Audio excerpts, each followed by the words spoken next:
nos wow. Ouais, on va faire nos wow, certains. Numéro 3. Ok, là, c'est un peu difficile, là, parce que je t'ai dit au début que je voulais catégoriser mes wow. Finalement, je le fais plus. Puis là, bon, c'est sûr, j'en ai 3 wow. Vas-y comme ça le fais. Je vais quand même donner une catégorie pour chacun. Là. Ok. Co-op, c'est Plum Island Horror. Ah, ouais. Ah, ça fait plaisir. Je vais pas élaborer 8 ans là-dessus. Là. C'est un GMT, invasion de zombies, puis gestion de personnages, parce que chaque faction a 5 personnages plus un compound là, qu'on peut fabriquer. Le jeu en tant que tel, ce qui fait que je l'aime, c'est le début qui est quand même slow.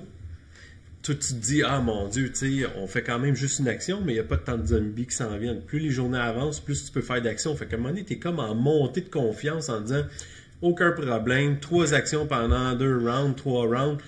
Les zombies, on va les torcher, on va être capable de pogner des supplies, pas de trouble, on replace les bateaux où ce qu'on veut. Puis, ouais, c'est parce que là, les 3 derniers rounds, tu passes de 3 à 2 puis à une action.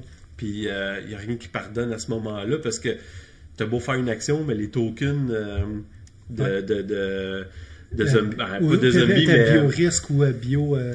non, mais tu sais, dans le bag, là, tu sais, il y a les tokens de qui fait le tour. Il y a l'événement, plus les 3 tokens orange, là, tu sais, qui fait que c'est comme les zombies qui jouent, tu sais. Fait que toi, t'as beau faire juste 2 actions, mettons, à l'avant-dernier tour, c'est que eux autres, ils jouent autant le même nombre de tours.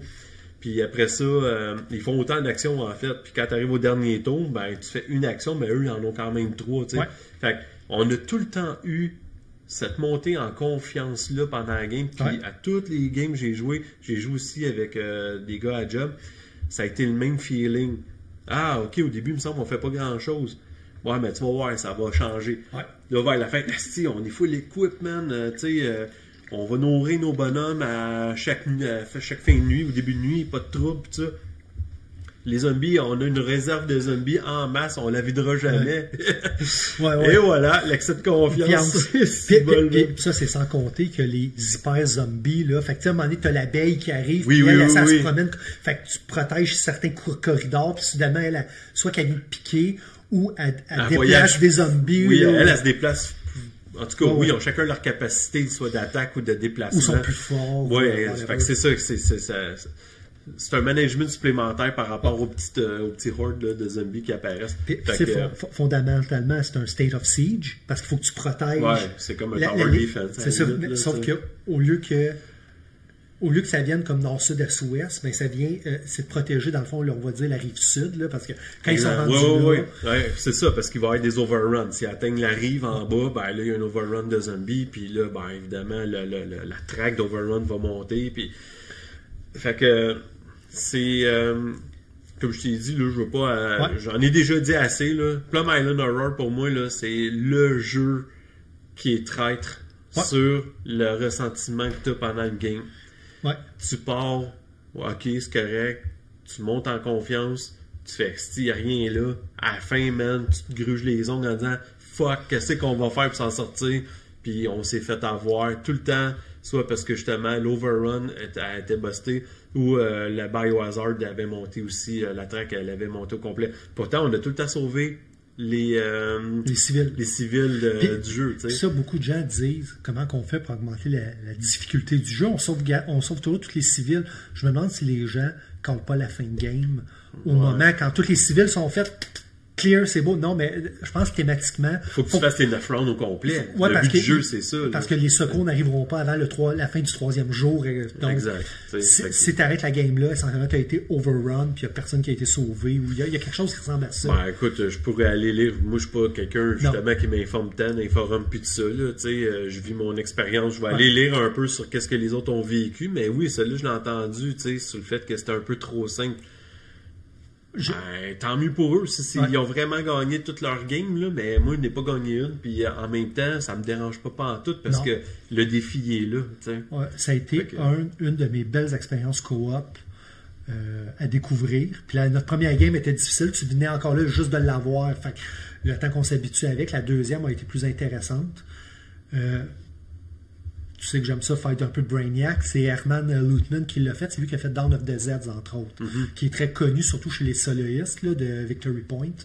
Puis je crois qu'il a fait certains petits jeux en Ziploc, genre l'attaque, c'est la femme de 50 pieds ou quelque chose de même, qui sont essentiellement des ex-games, ex-counter games, mais tu sais, des maps en papier, puis tu t'achètes dans un Ziploc, là, une petite affaire plat. Fait que le gars, il est pas mal dans sa tasse de thé avec ça. Si moi, parce que comme on l'a joué 2 fois, une des leçons que je retiens, il y a une règle, je pense, que je n'ai pas aimé de ce jeu-là. Il y en a une. Tu sais, de tout ce qui se passe, j'aime le feel, j'aime le look. C'était j'appelle ça l'action d'accompagner. Où, tu sais, il faut absolument que tu sois avec le bonhomme, puis tu peux pas comme diriger, tu sais, ce que j'appelle pousser un civil vers une autre. Oui. Fait qu'il fait en sorte que bien souvent, il fallait pour sauver les civils qu'on fasse des rangées de héros, puis qu'à un moment donné, on clenche. Ouais, on fait comme une chaîne de je héros, me souviens plus c'est quoi le nom de l'action, mais c'est comme si tu collais à la shot. Ok, il est passé, tu sais, c'est comme si tu fais un signe de bras, venez par ici, puis sortez par là. Puis habituellement, dans beaucoup de jeux co-op, tu peux le faire tu sais, soit que tu peux faire, j'appelle ça un pull ou un push. Tu peux dire à un civil dans une zone adjacente, viens vers moi, ou va vers là, mais dans ce cas-là, il faut toujours que tu l'accompagnes. C'est ça. Ben, en fait, non, il faut que tu sois sur sa case. Oui. Mais tu le pousses, tu n'es pas obligé de le suivre. Si tu veux faire 2 mettons mais, en tout cas, il y avait quelque chose de même que j'ai fait. Donc, il y avait un peu le puzzle qu'il fallait toujours qu'on fasse une genre de chaîne d'action. Ouais. Et ça, j'ai trouvé ça un petit peu unreal. Fait qu'il y avait toujours comme la moitié qui faisait la chaîne pour sauver, puis les autres qui essayaient de ramasser du supply, de caler des bateaux, puis de brûler, dans le fond, qu'on cachait dans des coins pour pas se faire attaquer, pour qu'on puisse brûler nos actions. Puis... Mais tu vois, il y a une affaire que j'ai remarqué en jouant avec toi, c'est que dans le sac de tokens de tour, en fait, là, on en mettait 2 chacun. Ouais. Ce qui faisait qu'on jouait chacun 2 fois pendant une journée. Quand on joue à 3 et plus, admettons, ça va être seulement un token. Ouais. OK? Bon, quand on joue à 3, il y a un token chacun, plus un token random que lui, on choisit quelle faction va jouer une deuxième fois dans la journée. La seule affaire qui arrive, c'est que quand on joue à 2 joueurs, c'est qu'il y a juste 2 factions, donc 10 bonhommes sur la map. Quand j'ai joué avec les 2 autres gars à job, on était 3 factions, donc on avait 15 bonhommes sur la map. Ça fait toute la différence sur la traque de zombies qui vient à être bloquée par un joueur. Ça, là, ça l'a tellement aidé pour l'overrun en bas quand tu disais ça arrive sud, là, parce que tu avais des chaînes de survivants ou de héros qui faisaient que les zombies, ils passent, là, c'est sûr, ils sont bloqués, là, il va tout avoir un combat, mais c'était plus difficile pour eux d'atteindre le bas de la map. Fait que si on rejoue à 2, moi pis toi, il faudrait jouer comme si on était 4, donc avoir chacun 2 factions avec un jeton par faction dans le bag. Mais au moins, on va jouer 2 fois chacun, avec une faction différente chaque fois. Puis on va être plus de bonhommes pour être capable soit aussi d'appliquer nos capacités spéciales. Ça, c'est une autre affaire. Qu'on faisait pas tant que ça. C'est assez difficile d'avoir le timing parfait pour dire je vais utiliser cette capacité-là de bonhomme-là pour influencer l'autre. Ton colonel, là, ton sergent, là, que lui a un pouvoir d'influence sur un autre personnage de ta faction, il faut tout que soit à côté de quelqu'un. Sûr ou adjacent, puis... c'est ça. Sauf que, tu sais, des fois, t'en as peut-être besoin ailleurs de lui. Là, il est quand même puissant en attaque, admettons, ou en range combat. Ce qui fait que, tu sais, je vais le mettre ailleurs, puis il va attaquer de loin.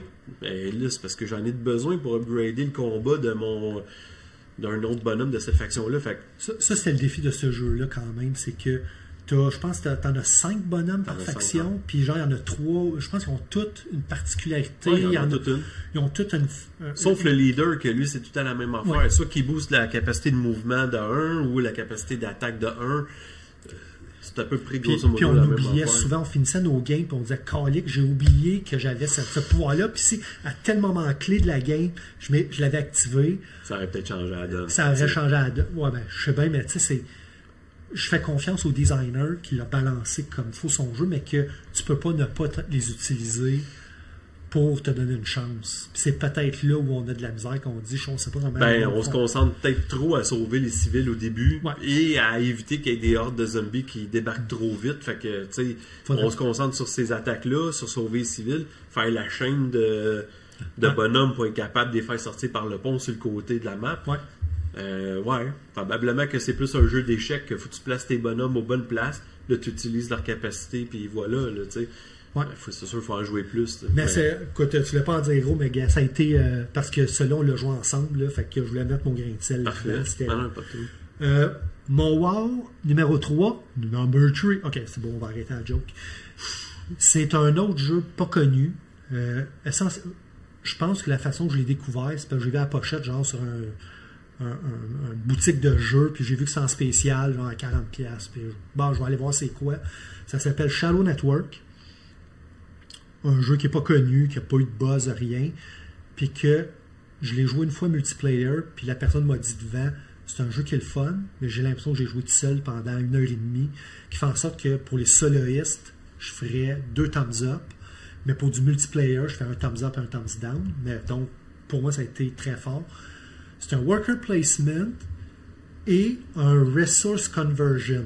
T'sais, donc, on pense à du Uwe Rosenberg. Là, si je prends de la laine, puis du foin, puis du bois, puis là, ça, je peux bâtir une bakery, puis créer du pain, puis avec du pain, je peux nourrir, avoir de l'argent, puis avec l'argent, je peux acheter. T'es un peu dans le même genre, sauf que le thème, c'est style Dick Tracy ou détective noir, un petit peu. Elle est noire, là, ouais, dans ce genre-là, où t'envoies des agents à travers le monde, aller chercher des files, donc des dossiers. Tes dossiers, ils ont 4 couleurs, de façon thématique. Ils disent que jaune, c'est politique, bleu, c'est whatever, international, vert, c'est militaire, puis mauve, c'est top secret. On s'en fout, c'est juste 4 couleurs. Puis le but, c'est de combiner des dossiers de couleurs qui vont te faire des briefcases, des valises de certaines couleurs. Puis c'est de compléter des contrats qui demandent d'avoir certaines valises. Donc, le art du jeu, il est super simple. Ramasser des trucs, des unités simples de couleurs, bâtir des dossiers, puis à certains moments clés d'activation, résoudre des dossiers, faire des points. Le jeu est super simple, mais pour un jeu pas connu, la qualité de production est là. Il y a le board principal, il est dual layer. Ouais, ça tu me l'avais monté. J'avoue que c'est un jeu surprenant une fois. On parlait de Stonemaier, on parle de qualité de production Stonemaier. Ça veut dire que ton board personnel, un coup plié pour mettre dans la boîte, il a l'air d'un ledger. Ah, c'est ça qui est fucking. Un peu comme Wingspan, là, qui avait à peu près la même affaire. Au lieu d'avoir juste mis ça noir en arrière, ils l'ont mis comme si c'était un dossier. Puis quand tu le rouvres devant toi, ils ont créé un genre de bureau. On parlait de détective un peu, où je pense Roger Rabbit, là, le personnage du détective, là, quasiment comme avec son cendrier. Il y a la loupe, ouais, c'est ça. Il y a une loupe, un cendrier, la lampe avec un petit truc vert sur le top. Oui, c'est exactement ça. Le look, il est beau. Le gameplay, il est facile. Puis le jeu, le fait que c'est de créer un moteur devant toi, puis tu peux aller chercher ce qu'on appelle des handlers, qui essentiellement, c'est de la transformation. Si tu lui donnes 2 jaunes, il va te créer 1 vert, 2 bleus. Puis... Et donc, comme soloiste, je suis devant moi, puis c'est juste d'activer mon moteur, faire mes conversions, puis essayer de faire un max de points. Il y a un automa. C'est un des rares automas qui, à normal, je bats à plate couture, 2 contre 1, je vais pas que je le mette à plus dur. Okay. Mais je m'en fous parce que c'est un des rares jeux que j'aime jouer, Beat Your Own Score. Puis l'automa, tout ce qu'il fait, il va bloquer des places. Mais en fait, c'est même pas bloqué. C'est que quand tu vas là, il faut que tu lui donnes un sou, un point d'influence, qui est essentiellement un point. Donc, j'y donne un point. Moins 1 pour moi, plus 1 pour lui. Si j'avais à dire quelque chose de distinctif de ce jeu-là, qui en fait quelque chose de différent, quand tu vas sur la ville, mettons, je vais à New York va me donner 2 jaunes puis 1 sou. Mais il appelle la mécanique du leaking, info-leaking, donc la fuite d'informations. Puis la carte où tu as été, qui a été placée de façon random, va te dire, ben, quand tu vas là, tu récoltes tout ce qui est dessus la ville, ce qu'elle te donne comme bonus de base, mais tu dois mettre un vert sur une ville A et, mettons, un jaune sur une ville E. Chaque ville a une lettre et c'est à toi de façon stratégique de dire, ben, si je la mets là, moi, ça va me profiter ou je veux pas que mon adversaire y ait accès. Okay. Quand j'ai joué avec ma blonde, elle a eu la même réaction que moi. Elle dit, attends un peu, là, tu viens de me dire tout ça, il n'y a rien sur le board. On venait juste de placer chacun un workers, puis le board il était plein, puis à un moment donné, tu sais plus, puis tu en as trop, puis ton inventaire, il est fixe et fermé. C'est-à-dire qu'à un moment donné, tu as 12 espaces pour mettre des trucs. Si les 12 espaces sont pleins, tu peux pas dire « je veux remplacer », c'est ça, tu dois concéder et laisser sur place l'extra pour t'obliger à faire du... C'est une fois que tu as fait des briefcases que là, tu vides un peu ton inventaire de dossier. Donc, ça évite à quelqu'un qui fait juste hoarder l'info, puis qui a tout volé, puis qu'à la fin de la game, fait juste comme un genre de run de finir tes dossiers. Il y a une mécanique de marché noir qui rajoute 3 autres actions. Tu as des mécaniques de milestones qui ont super bien fait. Quand tu croises un milestone, tu as un shot de 3. Donc, c'est ça que j'aime. Tu n'es pas souvent bloqué. C'est toujours, ça t'en donne, mais un coup que ça t'en donne beaucoup, il faut que tu fasses un choix. Au lieu de te restreindre, il t'en donne trop. Puis c'est à toi de choisir. Donc, et moi, un jeu qui m'en donne beaucoup et qui ne me restreint pas, ça m'allume. Bon, au moins, d'en avoir beaucoup, là, c'est de savoir qu'est-ce que tu veux. Ouais. Au moins, tu n'es pas limité dans le choix, mais choisis bien. C'est tout. Et ça, bon, je trouve ça beaucoup plus excitant qu'un jeu que là, il me manque un sou, puis là, ça va me prendre 3 tours, essayer de placer pour avoir le Christ sou. Empoigne-les ton sou, là. Ouais, il y en a des jeux que j'ai lus qui ont l'air super intéressants. Mais parce que j'ai lu que c'était cutthroat, là, c'était coupe-gorge, j'ai fait, c'est pas pour moi, je le sais déjà d'avance que je l'aimerais pas. Celui-là, super le fun, multiplayer, non, mais pour les soloistes, c'est un let's go. Par contre, il est dur à trouver parce qu'il n'a pas été populaire, pas de grosse demande, donc l'offre est basse. Peut-être qu'après ton speech, la demande va monter et on va le trouver partout. Peut-être bien. Puis moi, je suis pas prêt à le vendre. Il sera pas sur Marketplace. C'est bon. Fait que Martin Wall, number 2. Ouais, c'est un petit jeu. En fait, c'est une réédition parce que dans le fond, il y en a une plus vieille qui existe. C'est Tragedy Looper, New Tragedies. Oui. Évidemment, toi, tu es un genre de mastermind. Tu as une histoire à étaler dans le jeu. Et ton but, évidemment, c'est de créer la tragédie, d'amener des tragédies dans le jeu. Les joueurs contre qui tu joues, en fait, eux, peu importe le nombre de joueurs, que ce soit 1, 2 ou 3, il va tout le temps avoir, je vais dire, 3... Là, je cherche les termes, là, mais oublie ça. Mais il y a 3 héros, si on peut dire, là, que eux, ils vont essayer de venir contrer tes plans.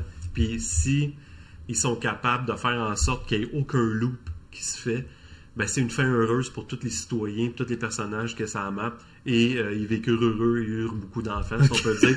Et eux gagnent la game à ce moment-là. Pas t'as vu Blanche-Neige. Non, tu peux pas me voir de même. J'ai vu tes photos d'Halloween. Fait que, en gros, toi, ton but, évidemment, c'est que tu as une prémisse de l'histoire que tu racontes pas aux joueurs, mais une fois que la prémisse est lancée, tu as certains objectifs à atteindre en tant que mastermind. Soit que c'en est un qui... il y a un meurtrier qui fait un meurtre dans telle zone de la map. La map est divisée en 4 secteurs. L'école, l'hôpital, la ville, et je ne sais plus trop quoi l'autre, le temple. Ce qui fait que toi, si tu réussis pendant un tour de jeu à faire le meurtre, il y a un loop qui se fait, on reset la game, et les joueurs qui doivent contrer ça ont un nouvel essai pour être capables d'arriver à leur fin et de rendre les gens heureux. Les loops sont déterminés par le scénario que tu fais et il y a un certain nombre de loops par journée. Un scénario peut durer 3 jours et il peut avoir 3 loops dans une journée de possible. Ce qui fait 9 essais au total. La particularité du jeu, c'est que toi, en tant que mastermind, tu connais les personnages qui sont sur la carte puis ils ont chacun une personnalité. Ces personnalités-là ont une capacité spéciale. Mais ça, c'est des capacités spéciales qui peuvent être appelées par toi-même à appliquer à la fin d'un round ou de ne pas l'appliquer du tout. Ce qui fait que, admettons que, je sais pas, moi, il y en a un que c'est un meurtrier en série, là, un serial killer. Si, admettons, je décide d'appliquer sa personnalité après un round, je peux dire, OK, le personnage En fait, je peux pas le dire comme ça. Je fais juste dire, il est arrivé de quoi dans cette case-là? Il y a 2 bonhommes dans la case, il y en a un qui est mort. Là, ça allume une lumière aux autres joueurs en disant, OK, il n'y a pas eu de tragédie à cause du scénario, mais il est arrivé de quoi à la fin d'un round, ce qui fait qu'il y a une capacité spéciale, il y a un personnage qui s'est démontré, là. T'sais? Fait qu'il y a une personnalité qui est sortie du lot. Fait que là, eux, ils vont regarder la liste des personnalités, admettons, puis ils vont regarder laquelle reflète un meurtre. Donc, il y a serial killer là-dedans dans la liste. Là, ils vont dire, OK, il y en a un des 2 qui est un serial killer. Ben, en fait, ils vont le voir c'est lequel. Il y en a un qui est mort. Fait que l'autre bonhomme est nécessairement un serial killer. Le pourquoi que, dans le fond, c'est bon pour eux de savoir qui est quoi, quel personnage a quelle personnalité, c'est qu'à la fin de toutes les loops, si moi, là, je réussis à tous les jours de faire en sorte que le meurtre ou la tragédie de ce scénario-là prenne place, ils ont quand même une chance de gagner. Moi, dans ma tête, je gagne la game parce que dans le fond, là, j'ai fait la tragédie les 3 fois, là, les 3 journées ont passé, puis that's it, là, c'est fini l'histoire. Mais eux, ils ont quand même une chance que si chaque personnage qui a sa map sont capables de dire tel personnage a telle personnalité, l'étudiant, c'est le meurtrier en série, la prêtresse, admettons, c'est, je sais pas moi, la pop idol. Ça n'a pas rapport tout ça, là. Mais non, la pop idol, je pense que c'est un personnage. Mais oui, s'ils sont capables de dire chaque personnage a quelle personnalité, ils gagnent la game pareil, même si je les ai toutes, si j'ai créé des tragédies à chaque tour. Bon, grosso modo, là, ça n'a pas l'air si impressionnant que ça à jouer, là, dans ma langue que je le dis, mais le trip de ce jeu-là, c'est de construire ton histoire, de faire en sorte que les personnages font des actions selon ce que tu penses qui va être bon, qui va amener la tragédie. Fait que là, tu regardes les autres qui essayent de contrer tes actions. Parce que dans le fond, les cartes que tu as dans tes mains, c'est soit tes rangs, toi en étant le mastermind, il faut que ça soit tout le temps malheureux, un peu comme scénario. Fait que c'est soit que tu en rends un plus dépressif. Admettons, tu mets un... C'est pas un happy face, là, c'est un down face, là, une baboune, là, tu mets ça sur lui. Là, son moral descend. Mais eux autres, il va falloir que ils mettent une carte qui va le rendre plus heureux pour annuler la baboune, admettons, là, tu sais. Fait que, comment je peux dire, quand ils regardent les autres mettre des cartes, tu dis, asti, ils s'en vont dans le champ ben raide, man. C'est malade de les voir aller, là, ils savent pas tout ce qui se passe, là. Mais ils mettent des cartes un peu n'importe où, puis pouf, là, il arrive quelque chose. Une fois qu'il y a un loop qui se fait, ils commencent à comprendre que il y a de quoi qui s'est passé quand les 2 personnages sont là. Tu sais, l'étudiant a passé de l'école vers l'hôpital. Puis là, il est arrivé de quoi? Mais ils savent pas ce qui est arrivé. Mais là, ils savent que là, il va falloir quand on reset le board pour commencer une deuxième journée, ou après un loop, ils vont bloquer l'étudiant pour pas qu'il se déplace. Mais en réalité, c'est peut-être même pas ça qui a créé le drame. Oui, j'ai déplacé l'étudiant à l'hôpital. Il est arrivé un drame, mais en même temps, c'est pas ça. C'est parce que j'ai mis des indices dans le lieu du temple, admettons. Fait que quand il y a trop d'indices là, ça vient créer une autre tragédie. Fait que j'ai comme mixé 2 possibilités. Il est arrivé une tragédie, là, les autres, ils essaient de savoir c'est laquelle des 2 qui est vraiment celle liée au scénario. Fait que, autant que des voir se planter en cherchant n'importe où, c'est le fun que quand tu les vois vraiment contrer tous tes plans, tu sais, je déplace le bonhomme, ben non, il annule ton mouvement. Ok, lui, je veux le rendre malheureux, ben non, est-ce qu'il le rend heureux? Tabarnak, là, maintenant, là, il va-tu se passer de quoi? Tous mes plans à foire, ben ça, c'est arrivé aussi une fois que j'ai fait, ok, vous savez ben trop qu'est-ce que je suis en train de faire, là, tu sais, fait qu'eux autres, là, ils ont rendu le monde heureux, là, pis il s'est rien passé, finalement, là, j'étais le mastermind qui est en train de devenir depressed à faire, asti, va-tu se passer quelque chose? En tout cas, c'est essentiellement le jeu de la marmotte, le jeu d'enquête, parce que à toute fois que tu as une loop, tu resets le board, mais tu as appris quelque chose de la loop précédente. Ouais. Mais tu vois, si, admettons, tu ne te sers pas des personnalités, là, des capacités des personnalités, ça va être plus dur pour les autres joueurs de déterminer qu'est-ce qui se passe. En utilisant les capacités des personnalités, ça donne des indices sur qui est quoi, qui fait quoi. Fait que ça, je l'ai peut-être trop utilisé, mais en même temps, en utilisant ça, ça donnait un peu de lousse, un peu d'air frais aux autres joueurs pour qu'au moins il y ait un feel qui faisait quelque chose de bon dans le jeu. Parce que quand, justement, il y avait 2 bonhommes ensemble, je disais, ah ben là, il est arrivé de quoi? Un meurtre, là, admettons, il voit bien que quelqu'un est mort. ah, ok, on est capable de comprendre que lui, c'est le meurtrier en série. Lui, c'est telle affaire, là. C'est sûr, j'ai pas la liste avec moi, là, tu sais. Ouais. Fait que, ouais, c'est un coup de cœur à ce niveau-là. Nice. Du One vs. All. Ouais. Puis on s'entend, c'est rien, c'est pas un jeu de guerre, c'est pas un jeu de combat. C'est...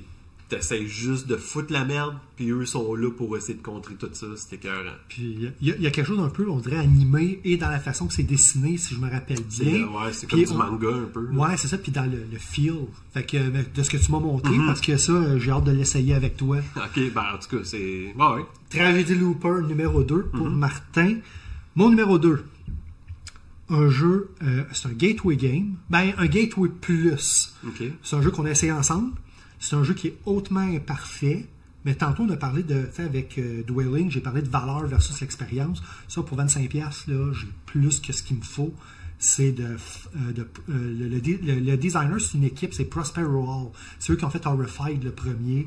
Ils ont fait la série Villainous, les jeux de cartes de Disney. C'est Panam, ouais. qu'on a essayé ensemble.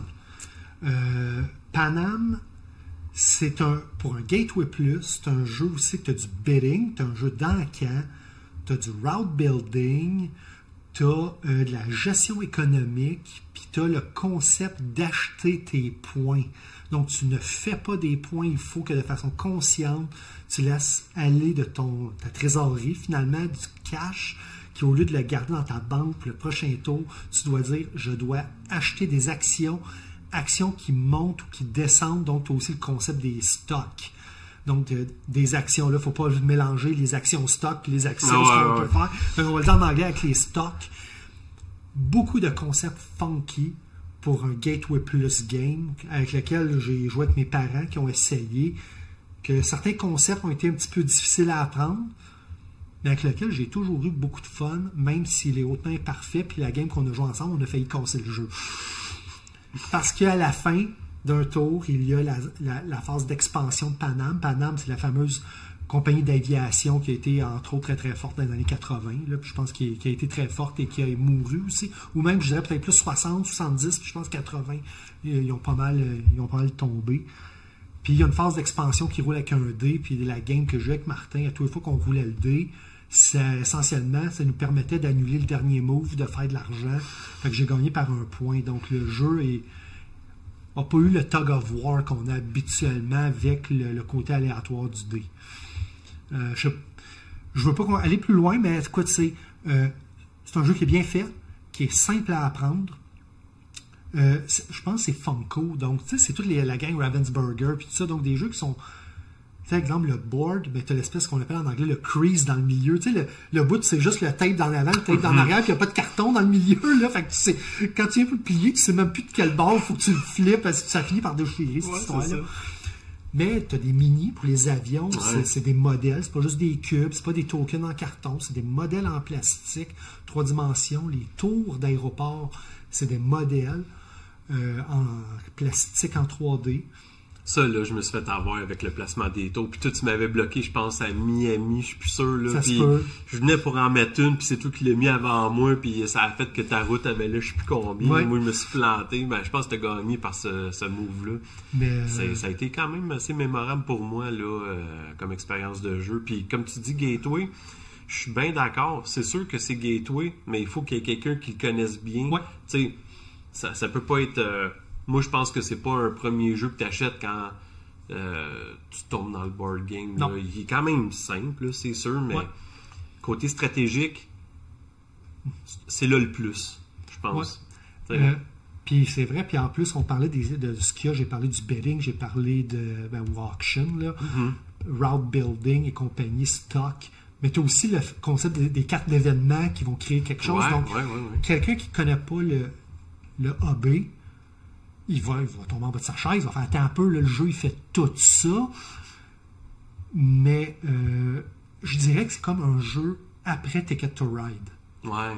Tu sais, tu as joué à Ticket to Ride, tu comprends le modèle que pour faire une route, ça te prend, mettons, tant de cartes pour réclamer une route. Tu veux le prochain jeu qui fait juste te rajouter un peu, mais que tu veux quand même que papa et maman soient à table, ou que ton plus jeune, qui a peut-être 10 ans, que c'est rough, mais il connaît l'AB, il a joué avec toi. Je pense que c'est le prochain step. Je pense que ça fait bien du sens ce que tu dis là. Fait que moi, Panam, gros coup de cœur. Puis officiellement, il n'est pas solo, mais il y a un gars sur Board Game Geek qui a créé des charts avec des dés à lancer. Puis ça marche good enough pour moi pour avoir une belle séance de jeu d'1 heure. Avec le Teach Panam, là, c'est au plus 1h30. Donc ça se joue bien, ça se joue vite. Par contre, je ne l'ai jamais essayé. Je l'ai essayé à 3, je ne l'ai jamais essayé à 4. À 3, ça jouait bien. C'est le fun parce que à 3, on se pile un peu plus ses pieds. Par rapport à 2, c'est que tu peux travailler. Mettons que quelqu'un va être, mettons, en Asie, puis l'autre va être plus en Amérique. Ouais, mais j'ai remarqué que quand les routes commencent à se refermer, là, puis qu'on s'enligne tous sur le même spot à la fin, là, c'est assez tendu à ce moment-là. Fait que si lui est déjà là, il doit choisir de quel bord il veut s'expandre, là, je pense. Fait que, il va l'impacter probablement plus un que l'autre. Là. Tout à fait. 3, c'est ça que tu as vécu? Ou? À 3, le feel qu'il y a eu, c'est qu'avec Panam qui a grandi, qui ramasse comme 3 grandes routes principales, puis à 3 personnes, quand à un moment donné, il faut aller chercher une route à la fin à 3 puis à 4, là, puis tu as 3 joueurs qui veulent aller chercher les routes payantes. C'est une course. Okay. Là, tu as beaucoup plus le feeling qui le premier va aller acheter son jet. Il y a 4 sortes d'avions. Chaque modèle d'avion te permet d'accéder à des routes de plus en plus longues. Le premier, là, c'est comme un petit boui-boui, un canot avec une planche de surf en guise d'aile, puis un petit moteur en avant. Après ça, tu as celui avec les ailes en dessous, puis un moteur sur chaque aile. Après ça, tu as quelque chose qui ressemble plus à un vieux Boeing. Puis ça finit, la fin, là, c'est comme un jet moderne. Et les routes payantes qui nécessitent des jets ne sont pas très nombreuses. Il y en a un jet par... un jumbo jet, admettons, exact. On a un. Un par joueur, mais je pense qu'il y a 3 routes sur le board. Fait qu'à 3, là, on courait après. Puis si moi, je décide que je vends la mienne à Panam pour me faire de l'argent, ben, il en reste quand même juste 2 sur le board. Donc, les 2 derniers tours sont très à la course de dire je veux rapidement m'installer sur des payantes pour les vendre au plus vite, cacher tout ça, puis après ça, racheter les restants. Fait que là, tu as aussi du end management, un tableau builder. En tout cas, tantôt, c'est bizarre parce que je disais Dwelling, c'est le all-in de game qui n'a pas pogné. Panam, parce que chacune des affaires est assez simple, le all-in marche bien. Tu n'es pas overwhelmed de stock sur la map, ou je veux dire sur la table, là, tout est concentré sur le board.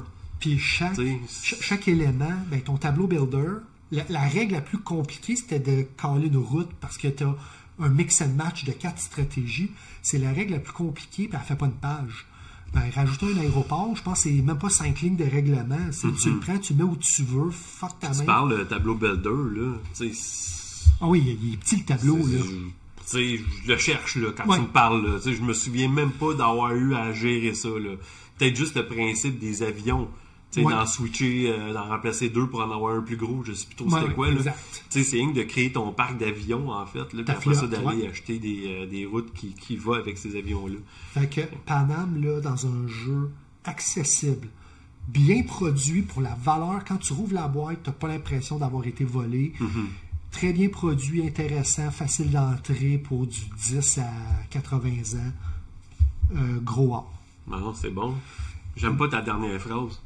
Pourquoi? L'impression d'avoir été volé parce que attends que je te parle de mon prochain jeu. OK, fait que Martin, wow, numéro 1. Ouais. Ben c'est ça, là. On s'est fait voler, là. On s'est fait voler? Ben ouais, avec Rainbow Six. Oh! Rainbow Six. Ouais, Rainbow Six, la fameuse saga de Mythic Game.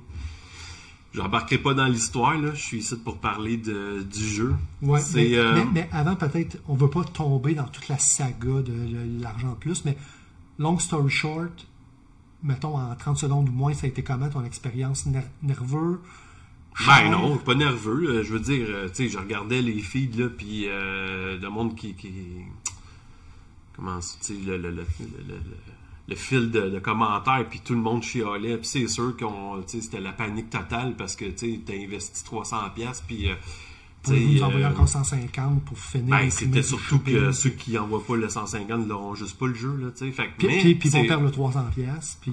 oui, mais c'est ça Kickstarter. Je veux dire, si t'es pas prêt à perdre ton cash, tu mets pas d'argent là-dedans. Là, moi, j'attends la suite de Planète Apocalypse, ça fait 4 ans. Puis, je pense qu'ils ont un backlog de création de jeux, de 10 jeux avant d'arriver à la suite de Planète Apocalypse. Fait que je vais sûrement mourir, puis je l'aurai pas reçu encore. Mais regarde, c'est just too bad, c'est ça le risque. C'est ça, c'est pas de la précommande, c'est du socio-financement. Oui, c'est sûr. Là. Tu mets ton argent comme si c'était une action. Je mets ça là-dedans en espérant avoir un payoff en guise de récompense pour avoir cru dans le projet. Ouais, mais j'ai cru au projet, puis j'ai été... je peux être considéré comme con là, d'avoir payé je vais dire, comment on appelle ça, donc quand il y a quelqu'un en otage, là, tu payes une rançon. La rançon. C'est ça. J'ai payé la fameuse rançon pour être capable d'avoir la main sur ce jeu-là, parce qu'évidemment, j'ai joué beaucoup aux jeux vidéo. Okay. Et il y avait eu toutes les vidéos là, qui expliquaient le play, le gameplay. Mais juste en parlant, on dit Rainbow Six, mais c'est pas ça le nom du jeu, c'est Six Siege, si je me rappelle. C'est Rainbow Six. T'as raison. C'est ça, je dis Rainbow Six, mais c'est Six Siege. C'est basé sur le jeu vidéo de Rainbow Six Siege. Ouais. Puis, en gros, écoute, je peux pas m'étaler sur ce jeu-là non plus parce que c'est soit du 1 contre 1 ou du 2 contre 2, mais on joue chacun 5 opérateurs. Et le thrill de ce jeu-là, c'est l'application qui t'amène à avoir un timer. Okay. Fait que la game, elle dure 15 minutes. Et colique. De temps réel. Temps réel, mais c'est pas un 15 minutes qui s'écoule sans stop. Okay. C'est que, admettons que, quand je peux dire, tu as 15 minutes, quand je peux dire, quand la game elle commence, en fait, ça dépend de ton expérience dans le jeu. Tu veux jouer hard, ça va être moins de temps. Tu peux jouer facile, ça va être plus de temps. C'est seulement pour dire que finalement, tu es quand même timé pour faire ta game. Puis, c'est que quand, mettons, tu fais play puis tu es prêt à commencer la game, le premier round, il s'écoule, en 7 minutes. Ouais. Bon, là, tu as 7 minutes pour faire soit 3 ou 4 opérateurs ou 2 opérateurs, t'sais. Le AP que tu peux avoir, mettons, dans ce jeu-là, évidemment, fait en sorte que le temps s'écoule. Puis c'est là le fun du jeu, c'est que quand tu vois qu'il te reste comme 40 secondes, puis qu'il te reste un opérateur à faire, puis que là, tu n'as pas le temps de penser à où est-ce qu'il doit aller, pour maxer, mettons, les chances qu'il tue un autre gars ou qu'il se fasse pas détecter, ou tu te mets à faire n'importe quoi. Moi, c'est vraiment ce qui est arrivé. J'étais dans une ouverture de porte, puis je me suis dit, Asti, il faut que je fasse quelque chose. Je pitch un fumigène, je mets un token de fumigène sur la map. Ok, c'est parce que là, moi, je vois plus moi non plus l'autre bord de ça. Okay. Je suis capable de tirer personne. J'étais protégé, mais en même temps, je m'avançais pas plus dans la game parce que je me suis bloqué la vue moi-même.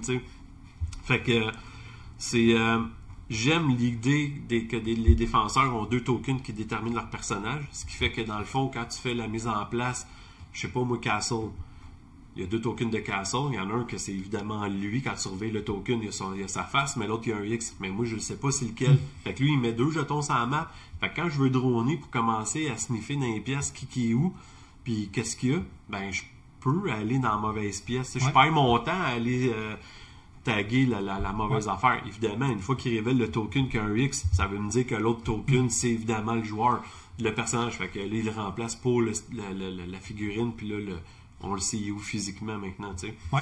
Mais je trouve la seule chose que j'aime pas tant, là, c'est, mettons, quand tu es en mode Overwatch, tu sais. Quand t'as une des actions que tu peux faire, c'est de te mettre en mode vigilance, si on peut dire. Là, fait que tu te mets à tout scanner les cases, parce que c'est quadrillé, le jeu, veut pas.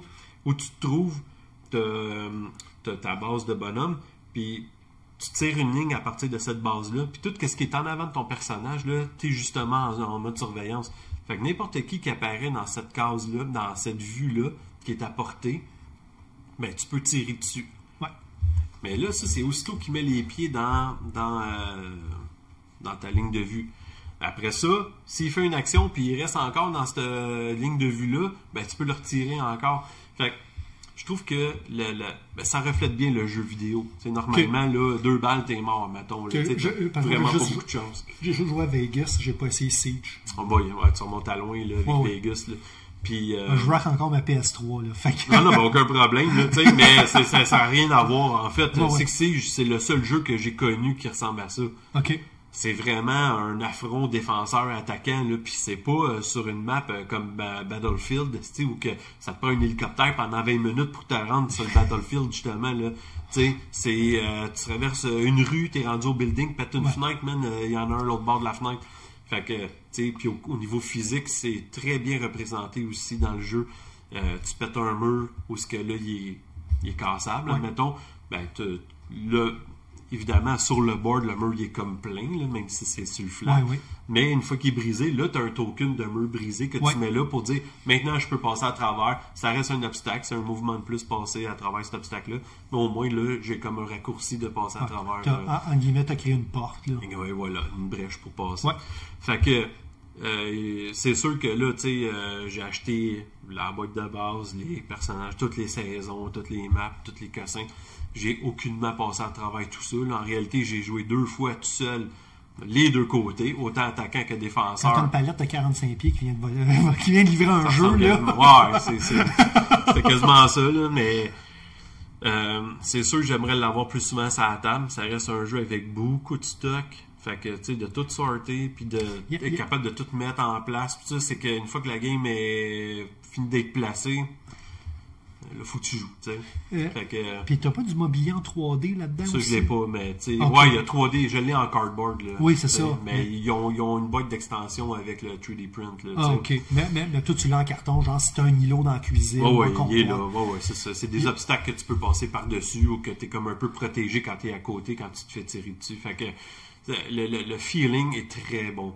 Du 1 contre 1, là, c'est... En tout cas, pour moi, il n'est pas loin d'être dans la perfection, ce jeu-là. C'est sûr que je pourrais m'étaler plus dessus, là, mais je suis pas trop volubile là-dessus. On en fera un segment à part à un moment donné aussi. Il faut que je te le montre à un moment donné. Tu sais, Trilogy Looper, il faut que je te le montre. Ça fait longtemps que Rainbow, je veux te le monter. C'est peut-être pas ton dada en termes de gameplay. Tu sais, de gameplay ou de... comment je suis... voyons... chose intellectuelle. Là, non, mais... L'appropriation, pas une appropriation. Attends un peu, là. C'est ça. Là, mon avocat, attends un peu, faut que je l'appelle. Martin vient de me le mettre dans la marde. Mais, non, tu sais, oui, j'aime les euros parce que je joue tout seul. Mais jouer à 2 dans ce genre de jeu-là, ça peut être... Tu sais, un Ameritrash que tu tires des dés puis tu mets des jetons. C'est toujours bien cool. Puis moi, j'ai Omega Protocol que, à un moment donné, il faudrait peut-être essayer parce que paraît que c'est un des meilleurs One vs. All, Dungeon Crawler, puis tout ça. Fait que, tu sais, on aurait on a plein, une grosse soirée d'Ameritrash qui nous changerait un peu de... je pense qu'après Omega Protocol, on jouerait pas à Rainbow, là, ou vice-versa. C'est un peu too much. Mais en gros... Mais écoute, c'est cool que... tu sais, t'as ouvert le sujet en parlant du Kickstarter qui n'avait pas été super bien, du fait qu'il a fallu que tu allonges un peu plus d'argent. Au moins que tu finis pas avec une déception, ça finit avec ton wow de l'année. C'est vraiment pas en fonction de l'argent que j'ai mis dessus qui fait qu'il est wow. J'aime le jeu vidéo. Il est bien représenté sur le board game. Puis le feel du combat, 1 contre 1 ou 1 contre 3, ou peu importe, il est vraiment là. C'est tout. Puis tout jeu vidéo se trouve sur le board game. Et il est parfait là-dessus. Génial. Mon numéro 1, puis je regardais ma liste devant moi, étrangement, Shadow Network, c'est une map du monde où c'est qu'on met des agents. Paname, c'est le monde où on fait des lignes aériennes. Mon 3e, c'est la map des États-Unis. Donc, étrangement, tous mes jeux viennent avec une carte. C'est un jeu de Xavier Georges. Je pense que ça a été sa sortie de 23, je pense. C'est Carnegie. Carnegie qui est un autre jeu de placement d'ouvriers. Je pense que ça joue bien en solo, placement d'ouvriers. Surtout qu'un automate, c'est facile à faire. Tu viens bloquer des places. Mais ce qui est étonnant de celui-là, c'est que c'est un placement d'ouvriers dans ta propre business. C'est un jeu Carnegie, c'est un philanthrope et un industrialiste. Donc, le but du jeu, c'est de créer, on va appeler ça des pôles d'affaires à travers les États-Unis le long des chemins de fer, parce qu'il a participé à la construction des chemins de fer. Et c'est de créer ta propre entreprise, donc ton board personnel. C'est comme si c'était une business en briques brunes qui est vide, il y a juste un lobby, puis 2-3 affaires, genre tu as les ressources humaines, le management. Ouais, je me souviens que tu m'avais montré comment le bureau était monté. Puis, dans ton bureau, suivant certaines stratégies, suivant l'argent, suivant certaines actions, tu peux construire ton entreprise en allant chercher dans un magasin qui est aléatoirement monté, puis en mettant des tuiles. Et tout ton worker placement, au lieu d'aller se bloquer, se fait dans ton entreprise. Chaque joueur décide là où il veut aller placer ses ouvriers. Okay. Mais au lieu de les placer de façon très bête, il y a une action de ressources humaines qui est du déplacement. Et là, tu déplaces tes employés d'une place à une autre. Okay. Tu les mets couchés et tu dois, entre guillemets, payer pour leur training. Il y a un coût des amener là où tu veux. Puis un coup, tu as payé le coût, tu les mets upright. Puis là, ils sont prêts à l'emploi. Okay. Et donc là, vont te donner sur ton... en guillemets encore, engine builder, vont te donner l'avantage. Y a-t-il des moments où il reste couché longtemps? Parce que justement, le training, ça, t'as pas l'argent ou ce qu'il faut pour les monter, former. Donc, puis... Non, et bien ça, il faut que tu ailles chercher du cash. Donc, il faut que tu builds un moteur d'argent. Okay. Tu as des travailleurs qui peuvent aller, en guillemets, en mission. Essentiellement, tu les sors de ton entreprise et tu les mets à travers les États-Unis dans 4 zones spécifiques où tu sont en mission pour aller installer des trucs, soit des buildings économiques, industriels ou résidentiels, ou aller participer à la construction du chemin de fer. Puis, quand tu es mis là, ça sert à pas grand-chose. En fait, c'est quand tu les ramènes quand ils reviennent, en guillemets, à ton bureau. Au bureau mère, donc qui est ta planche de jeu, c'est là qu'ils ramènent, dans le fond, le fruit de leur travail qu'ils ont fait sur le terrain. Okay. Et c'est là qu'ils ramènent du cash. C'est là qu'ils ramènent des ressources représentées par des cubes. Le jeu a été souvent reconnu parce qu'il y a 4 languettes que tu peux tirer sur le côté. Essentiellement, c'est qu'à toutes les fois que tu commences à faire du développement industriel, tu tires ta languette. Ça va te permettre d'avoir plus de trucs à aller installer sur le board et donc plus de retour sur investissement quand ça revient. Ça représente de façon très arbitraire ton développement industriel. Okay. Ça se fait avec les petites languettes. Ça, ces languettes-là sont aléatoires? Sont déjà setupées par personne ou par joueur? Sont fixes, mais sont réversibles. Donc, okay. Tu as le côté A, le côté B. Okay. Ce qui est aléatoire, c'est le rythme du jeu. Je pense c'est 8 tuiles qui sont recto-verso, que tu brasses, que tu choisis, tu en choisis 4, puis tu les bâtis une à côté de l'autre. Ça donne une grille de 4 par 4. Okay.